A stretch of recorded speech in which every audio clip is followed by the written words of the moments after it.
Hello everybody, today the one thing better than a Jag, a bonus Jag. Today I am rounding out an incredible month of amazing Jaguars with this, the wild and wonderful XFR-S, potentially Jaguar's most bonkers saloon.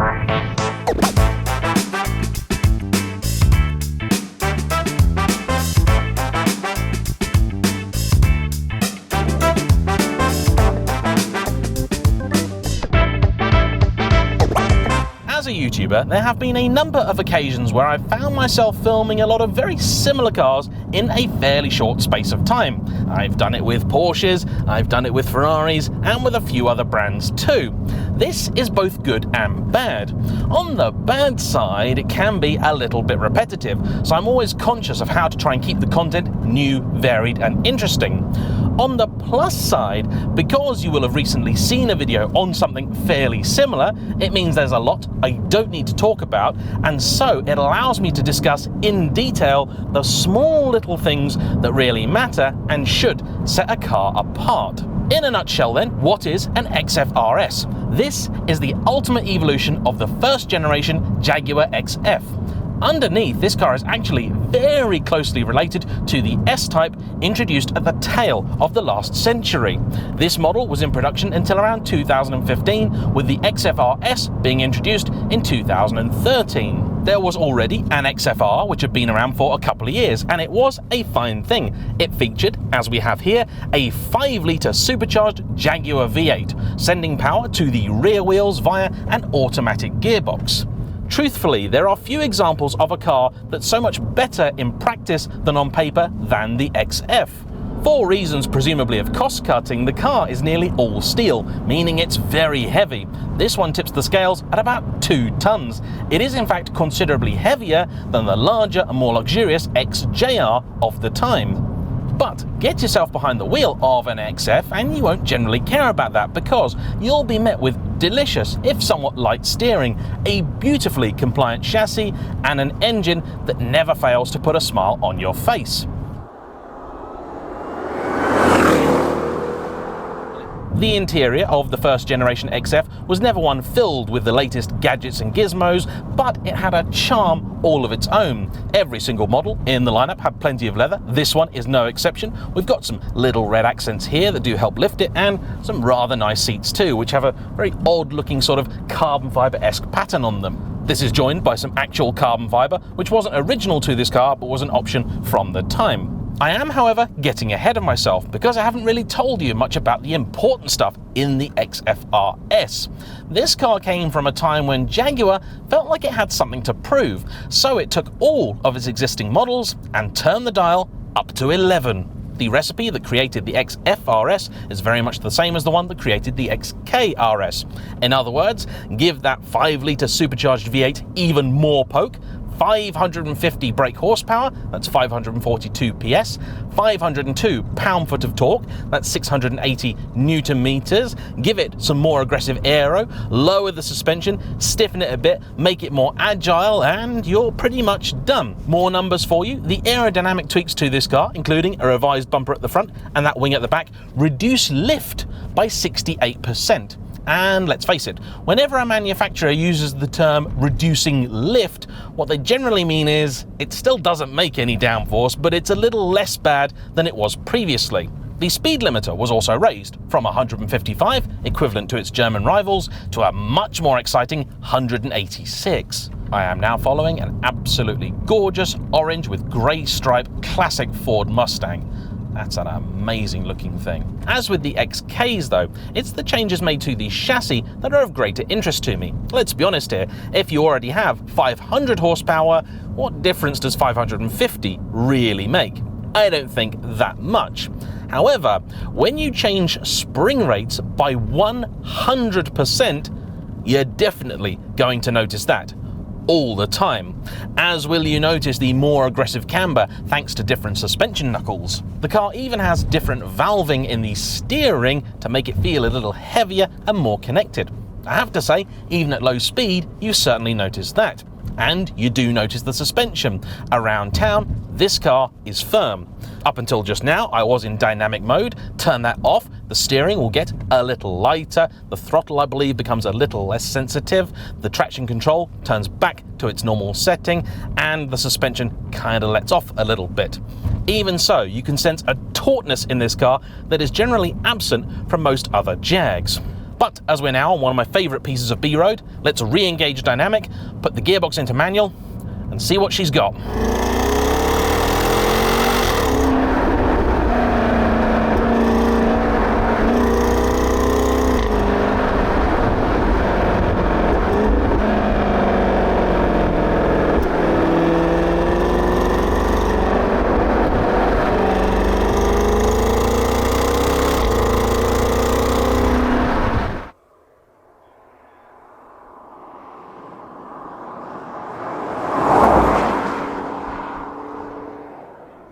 As ever, that engine is an absolute powerhouse. You feel like you've got ample power at all RPM. It's sensational. The 8-speed gearbox also responds nicely. This car has a couple of subtle modifications. One is these shift paddles. They're now aluminium and feel very nice in the hand, even if the action isn't that great. The second is a modified airbox, which is done simply for more supercharger whine, and I have to say that's a very welcome addition. The old 4.2 litre Jaguar engine was nearly all supercharger whine and very little V8 rumble, but for the 5 litre Jaguar, apparently as a result of customer complaints, decided to muffle that charger. And that's a shame, because for me, it's a great noise, one that gives this car an added bit of character. Ho, ho, ho, ho. This thing is stellar. Begin to press on, and a couple of other things also become obvious. Firstly, the changes to the steering and the suspension really have made a tangible difference. When I drove the regular XFR, it was a very enjoyable thing. However, as you began to really press on, you began to sense the car was struggling just a little bit to control its mass, but more worryingly than that, it wasn't really conveying what exactly was going on. This is doing a far better job of that. You have a lot more confidence in the chassis, you know what exactly is going on, and you trust it to respond to your inputs. It certainly feels like a much more agile and darty thing. The gearbox is pretty good. This car is currently sitting on Michelin Pilot Sport 4S and has oodles of grip. The beauty of the supercharger also means that the power is very linear, not spiky like you get from a turbo. Big beans in second. Yeah, grips fantastically. The brakes, however, are a weakness. They are just 2-pot calipers up the front. That's unforgivable, and Sakib tells me they are the car's Achilles heel. He has uprated the brakes with EBC discs and pads. That has made a difference, but honestly, Jaguar really should have done better in that department. This is a big, heavy car with a lot of power. It needs to be able to stop. In its original configuration, I'm told it took only about 4 roundabouts at Milton Keynes for the car to start fading significantly.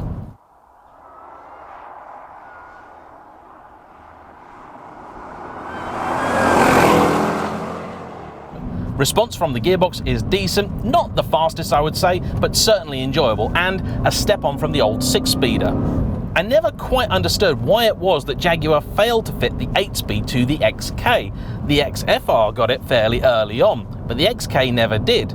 The F-Type got it, and that's essentially the same chassis, so why? I'm just not sure. Perhaps it was a packaging thing, or perhaps Jaguar thought it simply wasn't necessary.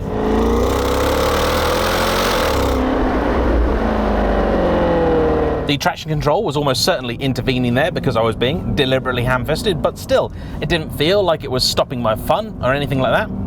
I'm rather enjoying this car. It's also fairly well loaded. Modern eyes may find it a little sparse in here, but I think the materials are all of a decent quality. Some of the infotainment stuff, sure, does look a bit out of date, but then it did when it was new. The dashboard, I think Jaguar could and should have done something with. Just some different graphics for the dials would have been fine. I don't expect miracles, but you know what? I can live with it. You do, however, have a Meridian surround sound system. I'm not a big fan of it, but it's there. You've got nav, Bluetooth, and all that jazz. If you want to update it, you can fit something called JagDroid, which will give you fairly modern Android Auto and Apple CarPlay functionality. One area this car differs from the XKR-S is in the sound. Those are absolutely unhinged. A machine gun-like rattle comes from the back at all opportunities. This is far more subdued.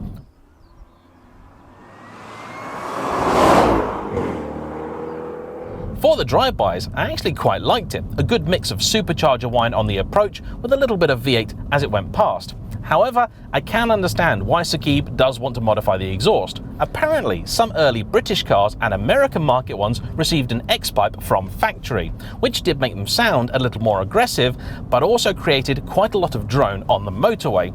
He wants to avoid that, so he's going to leave all the centre silencers alone, and I suspect that is the reason Jaguar didn't do it for very long here.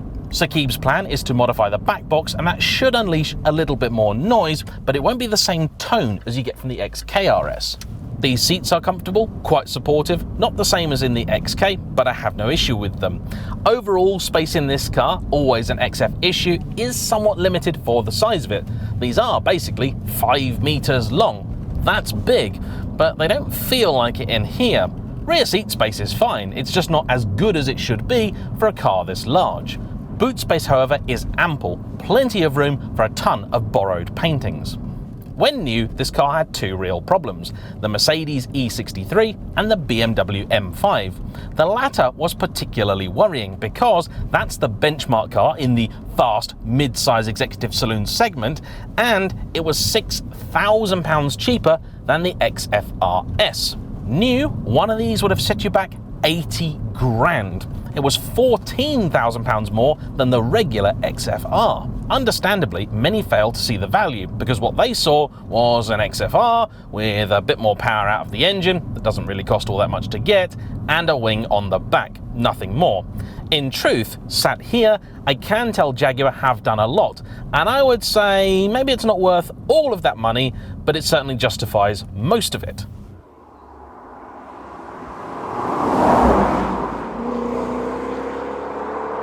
I also feel like the press was missing something rather obvious because for £80,000 these came nearly fully loaded, but the Germans tend not to give you much for your cash, even in something like an M5, so I'm pretty sure in the real world the two were probably much closer priced than magazines would have you believe. The E63 was always a far less common car than the BMW, and I suspect buyers of this were the people more likely to have bought the Merc than they were the Beamer.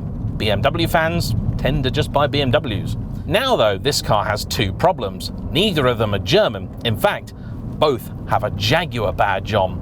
Firstly, the XKR-S, because if you want this noise, some drama, and a great GT car, okay, one of those will cost a little bit more. An XFR-S now will set you back, say, 35 grand, where an XK is more like 45. However, I'd say it is the much more desirable car, and if you don't need the back seats, it'll do absolutely everything you want and more. On the other side of the coin, you have the XJR. That's a much more modern machine, feels so inside, has an all-aluminium structure, so is actually lighter. You've got lots of toys, lots of tech, and it feels a real step up. Those can actually be had for even less money than one of these, with about 25 to 30 grand getting you a pretty good example. They are not a pretty car. From the front, I think they look great, but the back just doesn't work. They are simply not a good-looking thing. I know to some, that's unimportant. To others, it's everything. For me, with a Jag, you've got to look at it and want it. And with the XJ, I just don't.